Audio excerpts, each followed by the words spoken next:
let's go straight to the Middle East. So Israel apparently fired missiles into Jolani's palace because they were, quote, trying to protect the Druze when government forces came too close to Israeli-controlled territory in their attempt to disarm Druze militias, which I think that disarming Druze militias is a bad thing for the Druze, certainly, considering what's happened to Alawites, the ethnic cleansing, the pogroms against Alawites and Christians that are going on in Al-Qaeda-controlled Syrian territory. But I don't think that the Israelis give a shit about protecting the Druze. I think this is telling Turkey to back the fuck off of the territory that they're claiming in southern Syria. In which case, I say that this is Israel firing on a NATO ally, and we should invoke Article 5 immediately. And NATO needs to go to war with Israel. Well, I mean, if NATO is being consistent, yes, that's what it would mean. Right. We already made this joke, but whatever.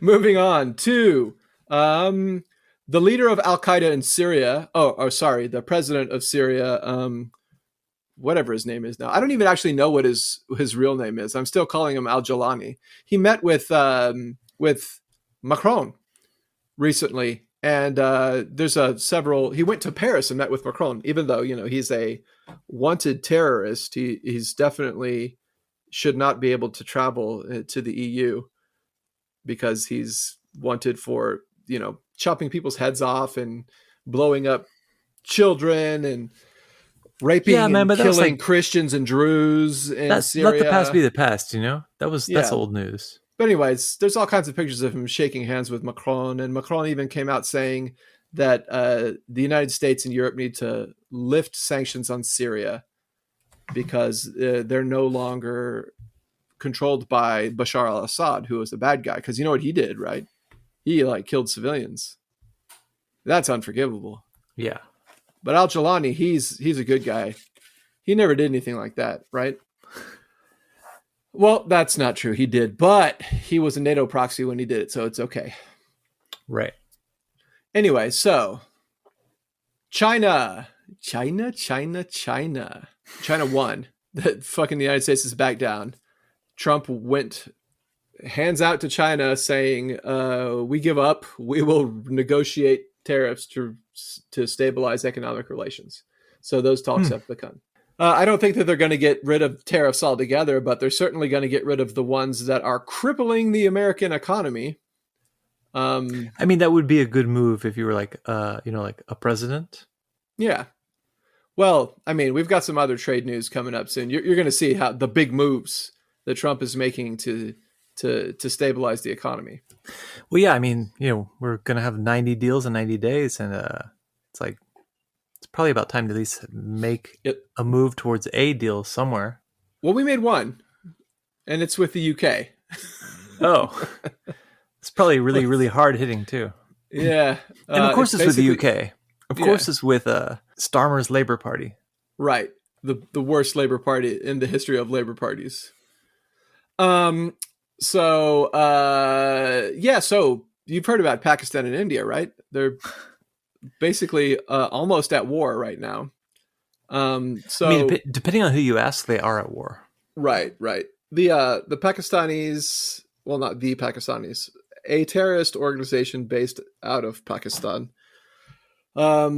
set off some bombs. They there was a terrorist attack in which they were singling out Hindus and killing them while letting Muslims go in Kashmir. So they executed a bunch, I don't even know how many, a bunch of Hindus. And they're based out of Pakistan. So India, after a week of threatening to do so, launched what's been called Operation Sindoor, which targets militant camps in Pakistan. And the strikes were supposedly on terrorist infrastructure and resulted in significant casualties, including some civilians, because that's what happens with airstrikes. But Pakistan has vowed retaliation. And supposedly there were some Indian jets shot down, but India denies it. And Pakistan hasn't produced any evidence of it. But good news is that while India and Pakistan are ready for war, is that Pakistan doesn't have any munitions because they sent them all to Ukraine at the United States' urging. So if there is a war, it won't be a very long one, which is good, unless Pakistan decides to use nuclear weapons. But Russia has decided to agree to Pakistan's request to mediate peace between the two nations. So if you're Putin, you got to be like really relishing the fact that Pakistan emptied out its armories to give to Ukraine, and now they're begging for your help. Yeah, that's a way that you get somebody on the hook for the foreseeable future. So I imagine that if this thing is settled peacefully, that Pakistan is not going to be as in the United States' orbit as it was previously. Yeah, and you kind of wonder if this is, what this is going to, if anything, if this is going to like impact, any kind of longer term strategic thinking about like how to treat allies, but maybe not. Well, we discussed last week about how there is a current of sentiment within Pakistan that the United States has hung them out to dry, has gotten them in trouble and hung them out to dry. So hopefully that sentiment becomes mainstream and the United States quits, or the Pakistan quits allowing the United States to use it in its imperial ambitions. They've had a good, 50 years? 50 years of being a pawn of the United States. Yeah. Yeah. Let's try something else. Yeah. Just see what happens. So nuclear talks have stalled out with Iran because, first of all, it makes sense that Iran would not be really willing to concede anything to the United States with Trump and Hegseth constantly talking about how they're going to, blow Iran up if they don't get exactly what they want. But Trump has demanded that Iran's shut down its nuclear power program as well, which Iran refuses to do.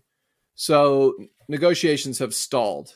We'll see what happens with that. But at the same time that happened, Trump fired Mike Waltz, his national security advisor, because Mike Waltz was caught coordinating with Netanyahu to convince Trump to strike Iran by escalating tensions with Yemen. So he got sent to be ambassador to the UN, which would normally be a prestigious appointment, except for that Trump doesn't give a shit about the UN. And it's not more prestigious than national security advisor. Right. Like in Trump world, that's basically, it's basically the same as being fired. Yeah. It's a demotion.